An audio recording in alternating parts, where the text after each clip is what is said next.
sir sir বিশেষ এটা কথা আজি 10 সেপ্টেম্বৰ আপুনি হয়তো গম পাইছে যে আজি এটা ঘোষণা কৰা কথা আছিলে গৌৰৱ গগৈ পাকিস্তান লিংকৰ সম্পৰ্ক আমিতো মই জানাত 6 বজাত SIT মোক সাক্ষাৎ কৰিব মোক প্ৰতিবেদনখন দিব 10 সেপ্টেম্বৰ যেনেকৈ কৈছিলো আজি 10 সেপ্টেম্বৰ তদন্ত আজি সামৰণিও কৰিব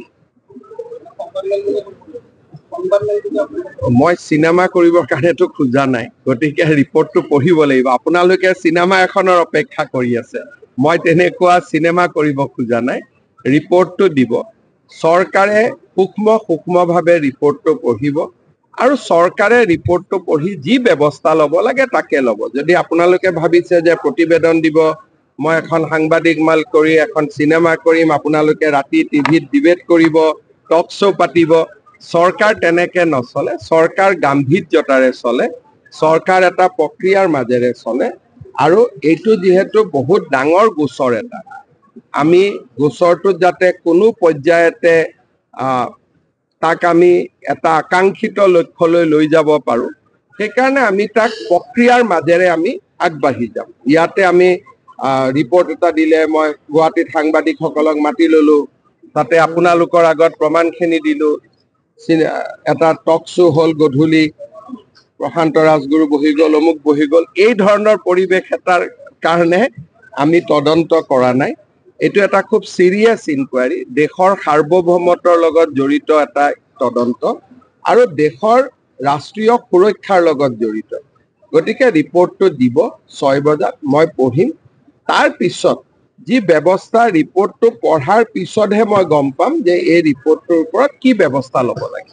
স্যাৰ বিশেষ এটা কথা আজি 10 সেপ্টেম্বৰ আপুনি হয়তো গম পাইছে যে আজি এটা ঘোষণা কৰা কথা আছিলে গৌৰৱ গগৈ পাকিস্তান লিংকৰ সম্পৰ্ক আমিতো মই জানাত 6 বজাত SIT মোক সাক্ষাৎ কৰিব মোক প্ৰতিবেদনখন দিব 10 সেপ্টেম্বৰ যেনেকৈ কৈছিলো আজি 10 সেপ্টেম্বৰ তদন্ত আজি সামৰণিও কৰিব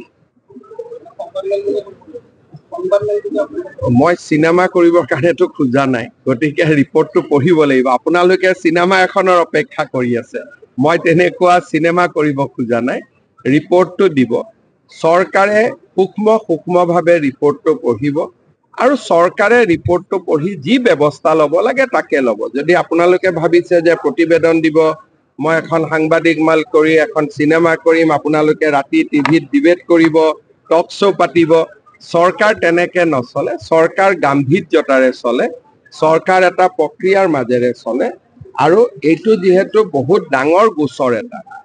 আমি গোচৰটো যাতে কোনো পৰ্যায়তে তাক আমি এটা আকাংক্ষিত লক্ষ্যলৈ লৈ যাব পাৰো সেইকাৰণে আমি তাক প্ৰক্ৰিয়াৰ মাজেৰে আমি আগবাঢ়ি যাম ইয়াতে আমি ৰিপৰ্ট এটা দিলে মই গুৱাহাটীত সাংবাদিকসকলক মাতি ললো তাতে আপোনালোকৰ আগত প্ৰমাণখিনি দিলো এটা টক শ্ব' হল গধূলি প্ৰশান্ত ৰাজগুৰু বহি গ'ল অমুক বহি গ'ল এই ধৰণৰ পৰিৱেশ এটাৰ কাৰণে আমি তদন্ত কৰা নাই এইটো এটা খুব সিৰিয়াছ ইনকুৱাৰী দেশৰ সাৰ্বভৌমত্বৰ লগত জড়িত এটা তদন্ত আৰু দেশৰ ৰাষ্ট্ৰীয় সুৰক্ষাৰ লগত জড়িত গতিকে ৰিপৰ্টটো দিব 6 বজাত মই পঢ়িম তাৰ পিছত যি ব্যৱস্থা ৰিপৰ্টটো পঢ়াৰ পিছতহে মই গম পাম যে এই ৰিপৰ্টটোৰ ওপৰত কি ব্যৱস্থা ল'ব লাগে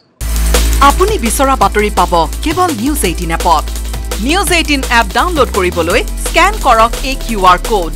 গুগল প্লে ষ্টৰতো পাব এই নিউজ 18 এপ